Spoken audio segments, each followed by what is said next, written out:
Good morning everyone, welcome to enlighten tutorials. आज के video में हम लोग Bangalore Sahodaya schools complex association pre board examination 2024-2025 देखेंगे। ठीक है, ये साइंस का है पेपर और यहाँ पर हम लोग सेट 1 को डिस्कस करेंगे। तो सबसे पहले हम लोग देखेंगे सेक्शन ए का क्वेश्चन नंबर 1, सेक्शन ए जो कि 20 मार्क्स के लिए है। ठीक है, so let us see. Methane gas release from waste water treatment plants can be used as a source of fuel. ठीक है, select the chemical equation that represents combination of methane to produce heat energy. तो यहाँ पे जो बोल रहा है कि मीथेन गैस जो कि वेस्ट वाटर ट्रीटमेंट प्लांट से रिलीज होता है,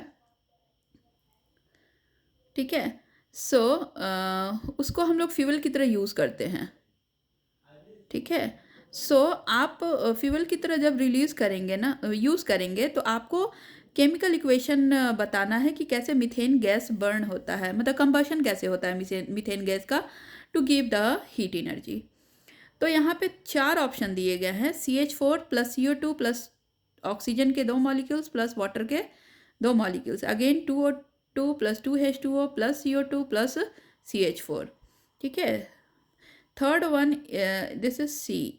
B is CH4 plus 2O2 plus that will give CO2 plus 2H2O। तो हमारा ऑप्शन बी करेक्ट है, क्योंकि मीथेन जो है ना, जब उसका कंबशन कराते हैं तो ऑक्सीजन के प्रेजेंस में उसका कंबशन होगा, that is CH4 plus 2O2।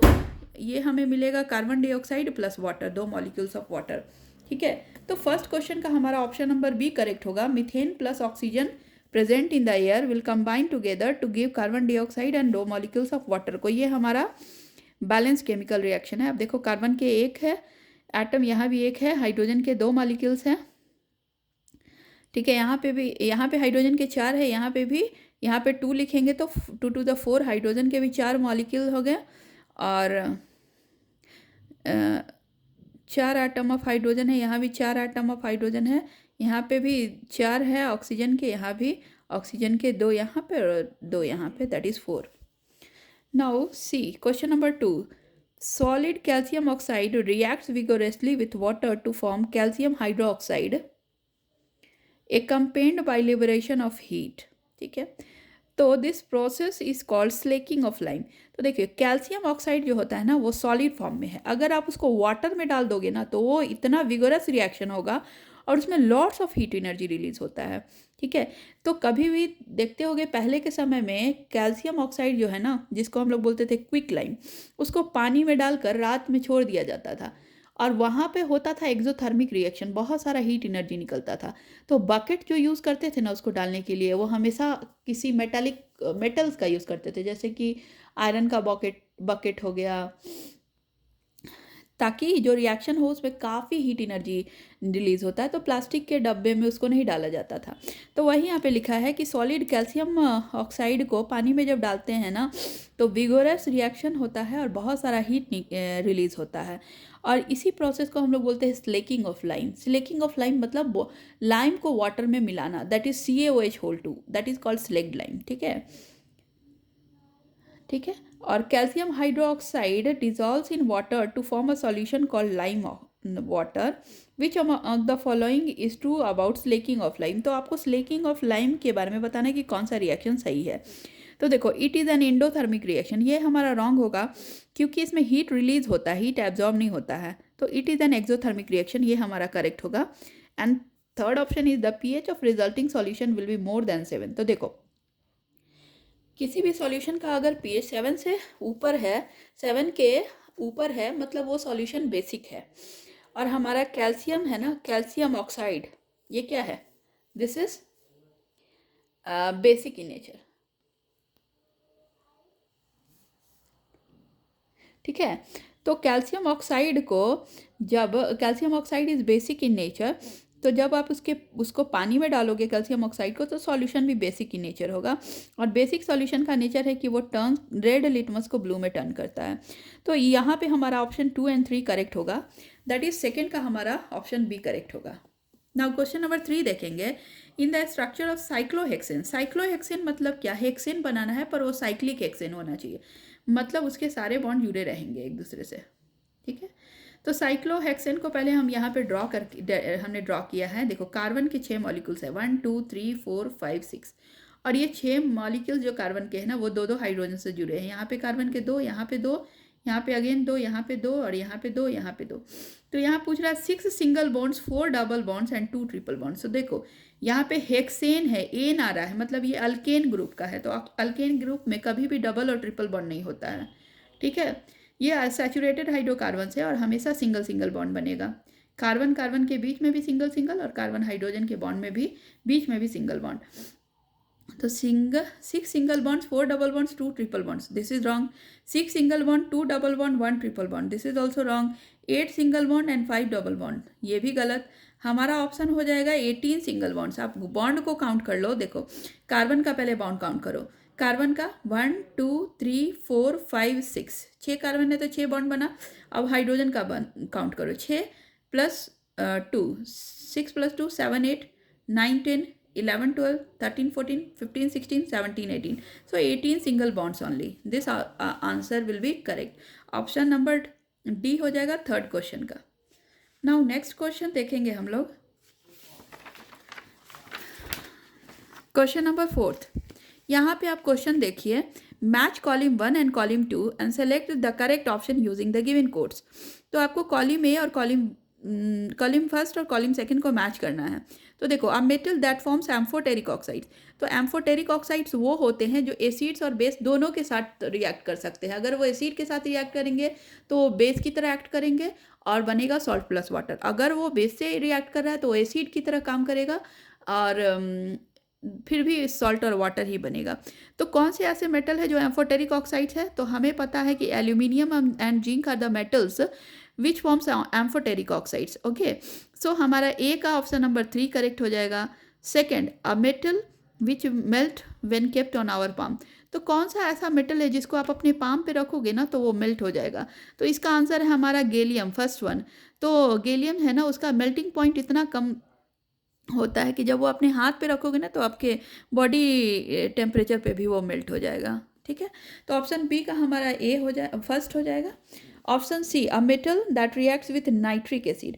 तो कौन सा ऐसा मेटल है जो नाइट्रिक एसिड के साथ रिएक्ट करेगा, ठीक है। तो हमारा सी का ऑप्शन हो जाएगा 4। मैंगनीज और मैग्नीशियम ऐसे दो मेटल्स हैं ना जो डाइल्यूट HNO3 के साथ रिएक्ट करके सॉल्ट और वाटर बनाता है, ठीक है। तो ऑप्शन सी का हमारा 4 हो जाएगा। और डी है अ metal that cannot displace hydrogen from acids. तो सिल्वर जो हमारा गोल्ड है ना वो लीस्ट रिएक्टिव मेटल है जो कि आपको एसिड में भी डाल दोगे तो हाइड्रोजन को रिप्लेस नहीं कर पाएगा। सो हमारा ऑप्शन नंबर बी इसका सही है। ए का 3 होगा, बी का 1 होगा, सी का 4 होगा एंड डी का 2 होगा, ठीक है। नाउ क्वेश्चन नंबर हम लोग अब देखेंगे क्वेश्चन नंबर 5 को कि 4 solutions namely glucose, alcohol, hydrochloric acid and sulphuric acid filled in 4 separate beakers are connected one by one in an electric circuit with a bulb। तो देखो 4 सॉल्यूशन लिया गया है, ग्लूकोज का, अल्कोहल का, हाइड्रोक्लोरिक एसिड का और सल्फ्यूरिक एसिड का, ठीक है। और इनका सॉल्यूशन लिया गया, मतलब इसको वाटर में मिलाया गया है, ठीक है। और अब है ना इसको फिल्ड विथ 4 सेपरेट बीकर्स, और चारों को अलग अलग बीकर में डालकर फिर उसको electric circuit connected one by one in electric circuit with a bulb से उसको एक इलेक्ट्रिक सर्किट से जोड़कर हम देखेंगे कि किसमें करंट फ्लो होगा। So the solution in which the bulb will glow. तो किसमें करंट फ्लो होगा और किसमें बल्ब जलेगा? तो ग्लूकोज एंड अल्कोहल, ये हमारा रॉन्ग है क्योंकि ग्लूकोज जो है ना वो कभी भी इलेक्ट्रोलाइट की तरह काम नहीं करता है, ठीक है। ग्लूकोज और अल्कोहल दोनों, जो इलेक्ट्रोलाइट कोई भी सॉल्यूशन जिसमें कि आप एसिड या बेस या सॉल्ट डालो, पानी में अगर एसिड डालो या बेस डालो या सॉल्ट डालो, ये 3 चीज़ अगर पानी में आप सेपरेटली डालोगे, अगर सपोज तुम वाटर और एसिड का सॉल्यूशन लोगे तो वो भी इलेक्ट्रोलाइट की तरह काम करेगा। अगर आप वाटर प्लस कोई बेस ले लो जैसे कि बेकिंग सोडा, तो वो भी आपको इलेक्ट्रोलाइट की तरह काम करेगा, मतलब उससे भी आप करंट को फ्लो करा सकते हो। या फिर अगर आप वाटर प्लस सॉल्ट ले लो जैसे NaCl, तो वो भी इलेक्ट्रोलाइट की तरह काम करेगा क्योंकि उससे भी करंट फ्लो होगा, क्योंकि ये सब आयंस फॉर्म करते हैं। जो भी सब्सटेंस आयंस फॉर्म करता है ना, तो आयंस के मूवमेंट के कारण मतलब करंट फ्लो होगा, ठीक है, तो वैसा सॉल्यूशन जिसमें आयंस मूव करें उसमें करंट फ्लो होगा। ठीक है, अगर आप ग्लूकोज की बात करते हो तो यहाँ पर सबसे पहले आयंस तो बनेगा ही नहीं, और अल्कोहल में भी नहीं, क्योंकि यहाँ पे कोवैलेंट बॉन्ड है, आयनिक बॉन्ड नहीं होता है इसलिए। ठीक है, तो हमारा ऑप्शन नंबर डी सही है। Hydrochloric acid and sulphuric acid is the correct answer for this question number 5। Now let us see next question. In the following compound, देखो iron sulphate, copper sulphate, calcium sulphate और sodium carbonate, 4 अलग अलग compound दिए हैं। Iron sulphate, copper sulphate, calcium sulphate और sodium sorry sodium sulphate. अब इसमें पूछ रहा है कि the compound having maximum number of water of crystallisation in its crystalline form in one molecule. तो आपको इसमें से सबसे ज़्यादा वाटर ऑफ क्रिस्टलाइजेशन किस में दिख रहा है? तो आप देखो FeSO4 में 7 molecules of water of crystallization है। इसको हम लोग बोलते हैं आयरन सल्फेट के और 7 वाटर मॉलिक्यूल्स। कॉपर सल्फेट में 5 वाटर मॉलिक्यूल्स है water of crystallization, 5 molecules of water of crystallization. इसको बोलते हैं हम लोग copper sulphate pentahydrate. Calcium sulphate, इसमें देखो 2 वाटर ऑफ मॉलिक्यूल्स अगर रहेगा वाटर ऑफ क्रिस्टलाइजेशन तो इसको हम लोग बोलेंगे जिप्सम। अगर calcium sulphate half water molecules of crystallization रहेगा ना तो इसको हम लोग बोलेंगे क्या? Calcium sulphate hemihydrate. Calcium sulphate hemihydrate हमारा प्लास्टर ऑफ पेरिस है। कैल्शियम सल्फेट डाईहाइड्रेट हमारा जिप्सम है। ठीक है, और यहाँ पे देखो Na2CO3 10H2O, ये हमारा है वॉशिंग सोडा। वॉशिंग सोडा में 10 molecules of water of crystallization है। तो इसमें से कौन सा कंपाउंड है जिसमें सबसे ज़्यादा आपको वाटर ऑफ क्रिस्टलाइजेशन दिख रहा है? तो आप देखोगे क्या कि FeSO4 में 7 है और कॉपर सल्फेट में 5 है, कैल्शियम सल्फेट में 2 या फिर हाफ है, या फिर सोडियम कार्बोनेट में 10 है। तो हमारा option sodium carbonate D option हमारा सही हो जाएगा, जो कि वॉशिंग सोडा होता है। नेक्स्ट क्वेश्चन है, which of the following is a redox reaction but not a combination reaction.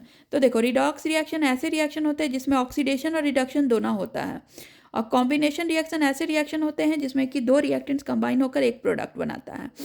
तो देखो कार्बन और ऑक्सीजन, कार्बन ऑक्सीजन के प्रेजेंस में जलेगा तो कार्बन डाइऑक्साइड बनेगा। तो यहाँ 2 रिएक्टेंट है, एक प्रोडक्ट है, तो ये हमारा कॉम्बिनेशन रिएक्शन है।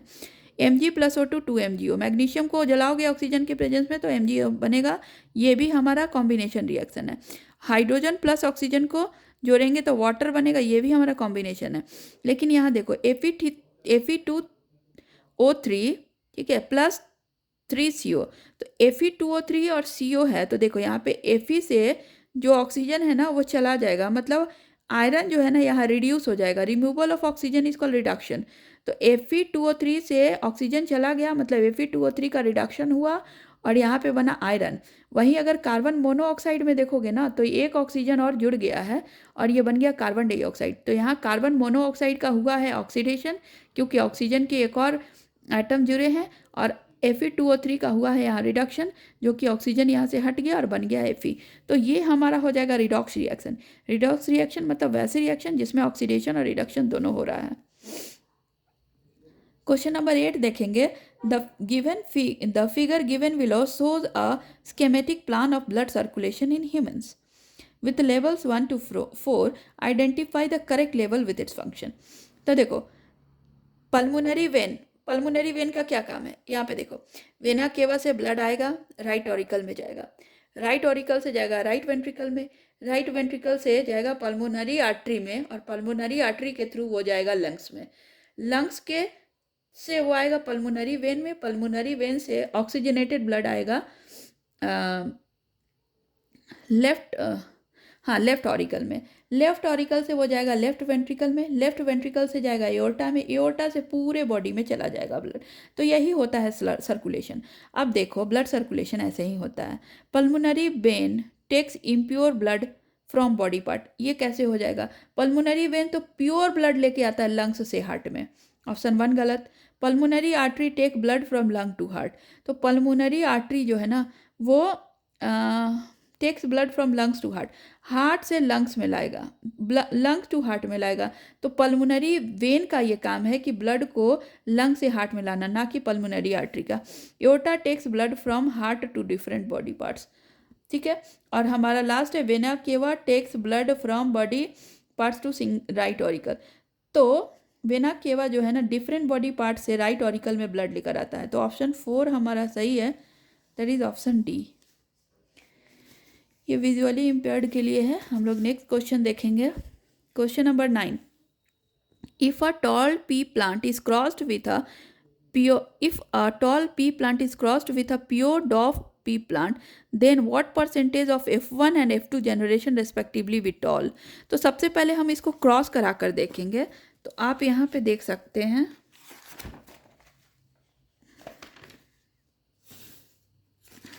सी हियर, सबसे पहले हम लोग लिए हैं पेरेंट्स में हमें लेना है प्योर टॉल प्लांट, जिसको हम लोग बोलते हैं होमोजाइगस लेना है प्योर टॉल प्लांट, और यहाँ पे लेना है pure डॉफ plant that is heterozygous. अब देखो प्योर टॉल प्लांट को हम लोग कैपिटल टी से लिखेंगे क्योंकि ये डोमिनेंट है। डॉफ प्लांट को स्मॉल टी से लिखेंगे क्योंकि ये रेसेसिव है। अब देखो जब आप इसको पहली बार क्रॉस कराओगे तो ये टी स्मॉल टी से क्रॉस करेगा, अगेन ये बड़ा वाला टी स्मॉल टी से क्रॉस करेगा। तो यहाँ पे दो हमको अलग टॉल मिले हैं पर हेट्रोजाइगस मिले हैं। अब चलो ये फिर पहला वाला कैपिटल टी फर्स्ट वाले स्मॉल टी से मिला, और फिर सेकेंड वाला कैपिटल टी सेकेंड वाले स्मॉल टी से मिला। तो यहाँ पे हमें 4 हेट्रोजाइगस टॉल मिले हैं F1 जनरेशन में। तो F1 जनरेशन में हमारे चारों जो है ना चारों टॉल ही मिले हैं, पर वो हेट्रोजाइगस टॉल है, मतलब इम्प्योर टॉल है। होमोजाइगस मतलब प्योर टॉल, ये इम्प्योर टॉल है, मतलब टॉल होगा पर उतना टॉल नहीं होगा, पर टॉल होगा। अब F2 जनरेशन में हम इसमें से कोई दो ले लेंगे, एक मेल और एक फीमेल। तो कैपिटल टी स्मॉल टी हमने लिया है मेल, फिर capital T small T female लिया है। जब हम इसको क्रॉस कराएंगे ना तो देखो यहाँ पे कैपिटल टी टॉल बनेगा, फिर capital T small T tall ही बनेगा, फिर capital T small T tall ही बनेगा, फिर स्मॉल टी डॉफ बनेगा। देखो जब आप क्रॉस कराते हो ना तो कैपिटल को हमेशा पहले लिखोगे क्योंकि वो डोमिनेंट होता है, स्मॉल को बाद में लिखोगे क्योंकि वो रेसेसिव होता है। तो कैपिटल टी टॉल, फिर ये होमोजाइगस टॉल है, ये हेट्रोजाइगस टॉल है, ये हेट्रोजाइगस टॉल है, ये डॉफ है। ठीक है, डॉफ हमेशा होमोजाइगस ही रहेगा। ठीक है, तो देखो 100% ऑफ F1 जनरेशन में जितने 100% सभी टॉल हुए हैं। लेकिन अगर आप F2 जनरेशन की बात करो तो देखो 1 2 3 4 में आपको 3 दिख रहा है टॉल और 1 दिख रहा है डॉफ, मतलब 75% इन F2 generation will be tall and in F1 generation all will be toll, मतलब 100% विल बी टॉल। सो हमारा इसका आंसर हो जाएगा option number D, that is 100% and 75%। ठीक है, अब देखेंगे क्वेश्चन नंबर 10 को। Which of the following is not a function of testis at puberty. तो देखो टेस्टिस का प्यूबर्टी में क्या क्या काम है पहले देखते हैं। फॉर्मेशन ऑफ स्पर्म्स, ये टेस्टिस का काम है। रिलीजिंग टेस्टोस्टेरोन रिलीज करना भी टेस्टिस का काम है, और टेस्टोस्टेरोन रिलीज होने से secondary sexual characters in male आते हैं। सेकेंडरी सेक्सुअल कैरेक्टर्स मतलब हेयर का ग्रो करना पूरे बॉडी में, या फिर फेस पे हेयर का ग्रो करना, ठीक है, वॉइस का डीपेन होना, ठीक है, ठीक है, इस तरह के सेकेंडरी सेक्सुअल कैरेक्टर्स ग्रो हो जाते हैं। तो और ओव्यूलेशन, देखो ओव्यूलेशन है ना टेस्टिस का काम नहीं है। ओव्यूलेशन मतलब क्या होता है कि process in which an egg is release from the ovary, तो ओवरी से एग का रिलीज होने लगता है, ये ओव्यूलेशन है। तो ये टेस्टिस का काम नहीं है। ठीक है, so our option will be C will be our correct option for question number 10। Question number 11 देखेंगे कि the number of chromosomes in parent offspring of a particular species remain constant due to. तो देखो जो parents में chromosome की number है ना वही बच्चों में भी आ जाती है, वो कांस्टेंट क्यों होता है? Because of the doubling of chromosome after zygote formation, this is wrong. Having of chromosome during gamete formation, this is correct. देखो जैसे कि ये टेस्टिस के वॉल है, टेस्टिस के वॉल पे बहुत सारे छोटे छोटे सेल्स प्रेजेंट होते हैं जिसको हम लोग बोलते हैं स्पर्मेटोगोनियम। स्पर्मेटोगोनियम में क्रोमोसोम का नंबर 46 है, लेकिन जो स्पर्मेटोगोनियम जो स्पर्म बनाता है ना उसमें क्रोमोसोम का नंबर 23 हो जाता है। तो अब ये एक स्पर्म अगर ओवा से मिलेगा तो ओवा में भी 23, स्पर्म में भी 23, दोनों मिल के हो जाएंगे 46 chromosome. So halving the number of chromosomes during gamete formation, this will be our correct answer, that is option number B. Now question number 12 को देखेंगे कि the figure given below represents the process of gaseous exchange.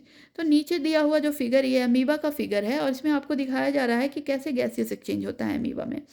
Such process is insufficient to meet oxygen requirement of multicellular organism because in case of multicellular organism, देखो तो अगर इस process से अगर multicellular organism जैसे लिविंग ऑर्गेनिज्म में, जैसे कि ह्यूमन बींग्स में अगर रेस्पिरेशन कराया जाए तो ये क्या हो जाएगा कि ऑक्सीजन का डिमांड फुलफिल नहीं होगा।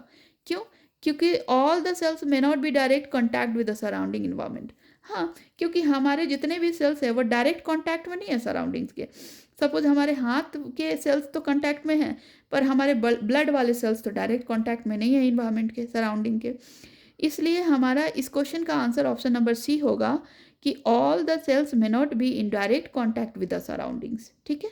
नाउ क्वेश्चन नंबर 13 देखेंगे कि the danger signal installed on our highways are red. देखो, आप जब हाईवे पे जाओगे ना तो danger signal red red colour का दिखेगा। ठीक है, तो रेड कलर आपको दूर से ही दिख जाएगा। तो क्यों? Which property of the red colour is exhibited here? क्यों ये रेड कलर ही लगाया जाता है? तो इसलिए लगाया जाता है because it has a largest wavelength. विवग्योर देखोगे ना, violet, indigo, blue, green, yellow, orange और रेड। तो रेड है ना, उसका वेवलेंथ सबसे बड़ा होता है और वेवलेंथ के ज़्यादा होने के कारण वो लेस स्कैटर्ड होता है। अगर कोई लाइट स्कैटर्ड कम करेगा मतलब वो दूर तक वो जाएगा, तो आपको रेड लाइट दूर से दिखेगा, दूर से ही दिखेगा, बिकॉज वो स्कैटर्ड कम होता है, बहुत कम स्कैटर्ड होता है और उसका वेवलेंथ ज़्यादा होता है। So it has the largest wavelength and is scattered list. That's why this property of red color is exhibited here.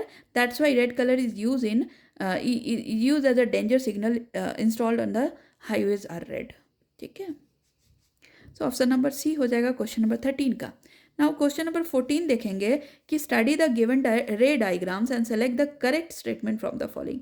तो आपको दोनों रे डायग्राम को देखकर बताना है कि इसमें से कौन सा स्टेटमेंट करेक्ट है। तो आप देखो, इसके लिए मैंने आपको यहाँ पे ऐसे करके बताया है।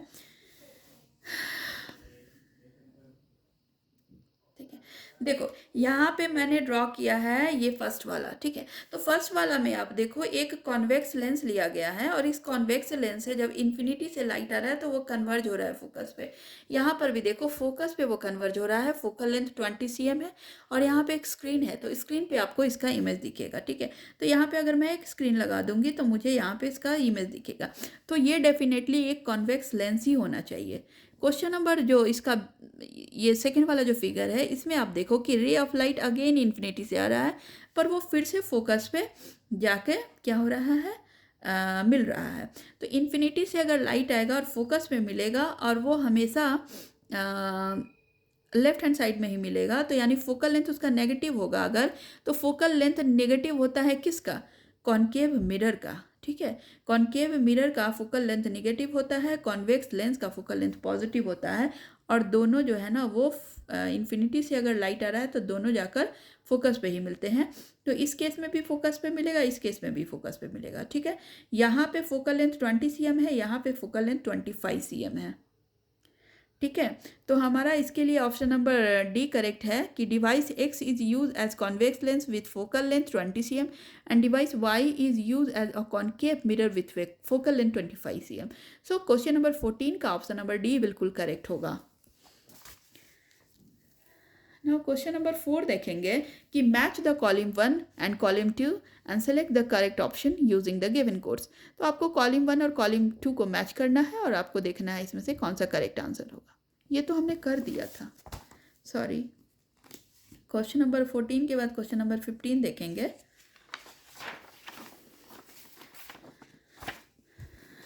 देखो ये विजुअली इम्पेयर्ड के लिए है, तो हम लोग 15 नंबर यहाँ से देखेंगे। A charge of 100 coulomb flows through a bulb in 5 minutes. ठीक है, how much current is flowing through the bulb. तो मान लो क्या कि एक 100 कूलम चार्ज 5 मिनट में फ्लो हो रहा है एक बल्ब में। ठीक है, a charge of 100 coulomb flows through a bulb in 5 minutes. 5 minute में 100 कूलम चार्ज अगर फ्लो हो रहा है बल्ब में तो कितना करंट फ्लो हो रहा है।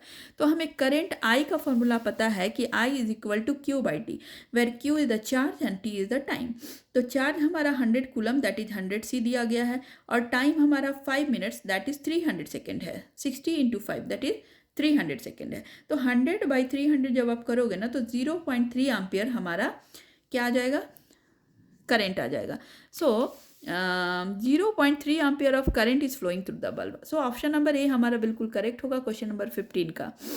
नाउ क्वेश्चन नंबर 16 देखेंगे कि if a grasshopper is eaten by a frog then the energy transfer will be in the form of. तो देखो ग्रास हॉपर जो है ना वो सिर्फ ग्रास ही खाएगा, मतलब ग्रास जो है ना वो हमारा हो जाएगा प्रोड्यूसर और ग्रास हॉपर हमारा हो जाएगा प्राइमरी कंज्यूमर. और ग्रास हॉपर को अगर फ्रॉग खा रहा है तो फ्रॉग हमारा हो जाएगा सेकेंडरी कंज्यूमर.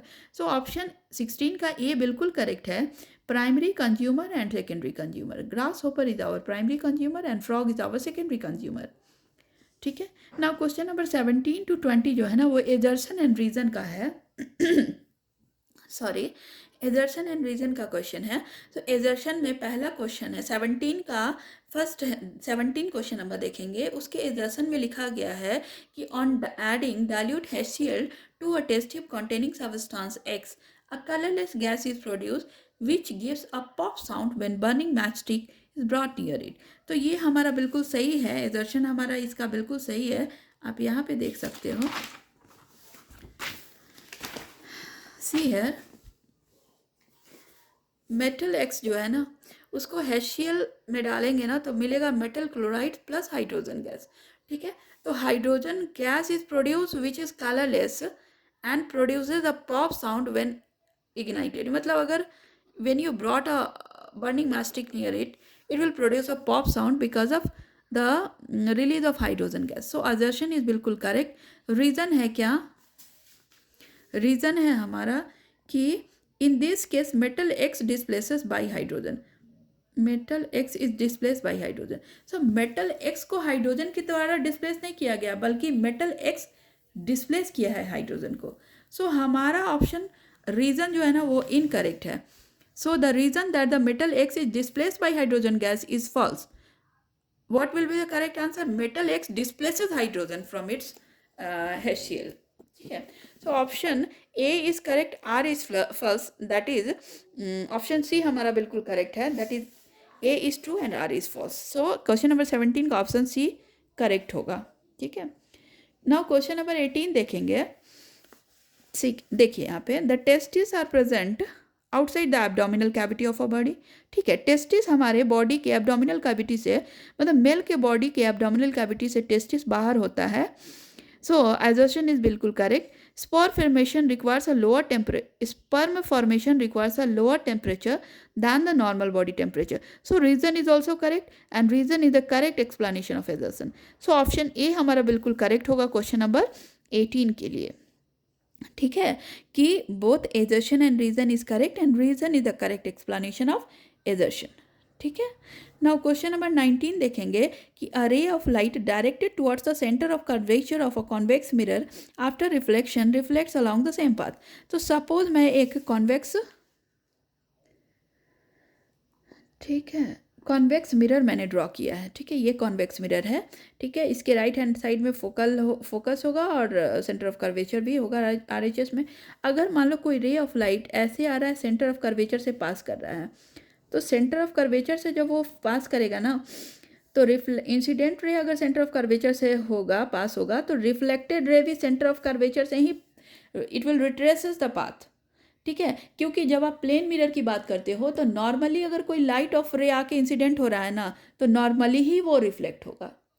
तो in case of plane mirror also if the incident ray is falling on the mirror with normally then it will also retraces its path normally only. मतलब एंगल ऑफ इंसिडेंस और angle of reflection 0 degree का angle बनाएगा normal से. तो यहाँ पर भी, यहाँ पर since it is not a plane mirror, तो प्लेन मिरर ये नहीं है, ये एक कॉन्वेक्स मिरर है. तो कॉन्वेक्स मिरर में नॉर्मली जो है ना वो सेंटर ऑफ कर्वेचर होता है नॉर्मल. तो नॉर्मली अगर आएगा कोई इंसिडेंट रे तो नॉर्मली ही वो पास करेगा. तो सेंटर ऑफ कर्वेचर से अगर कोई राइट रे आएगा तो वो सेंटर ऑफ कर्वेचर से होता हुआ ही पास करेगा. सो एजर्सन बिल्कुल करेक्ट है इसका. ठीक है. नाउ हम लोग रीज़न देखेंगे कि the incident ray fall on a mirror making a right angle to the reflecting surface. So हमारा आर भी बिल्कुल करेक्ट है. ठीक है. The incident ray fall on a mirror at a right angle due to the reflecting surface. मतलब अगर मान लो कि कोई इंसिडेंट रे मिरर पे राइट एंगल से फॉल कर रहा है, the incident ray fall on a mirror at a right angle to the reflecting surface, मतलब राइट एंगल पे फॉल हो रहा है। So this means that the incident rays fall on the mirror normally fall हो रहा है अगर right angle पे फॉल हो रहा है तो, और at an angle of 90 degree, ठीक है। So the angle of reflection is 0।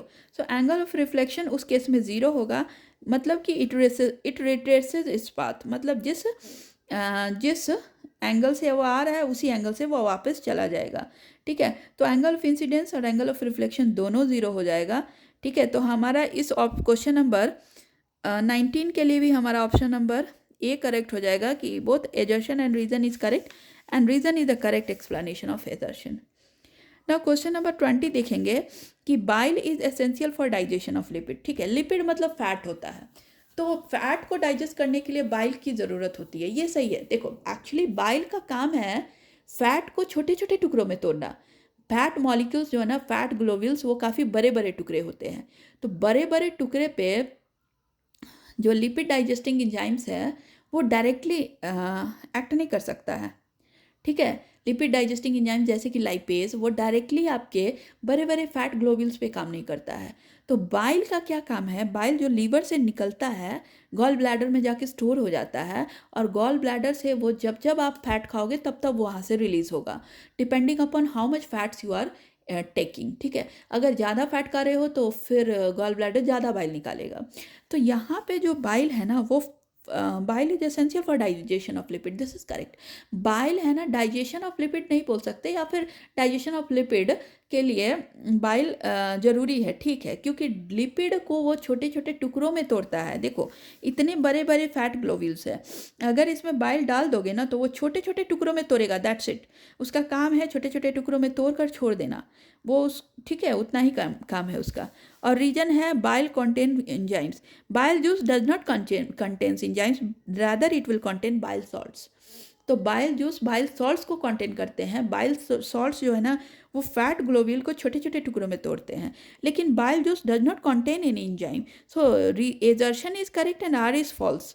सो हमारा ऑप्शन सी इसके लिए करेक्ट है, that is A is true and R is false, ठीक है।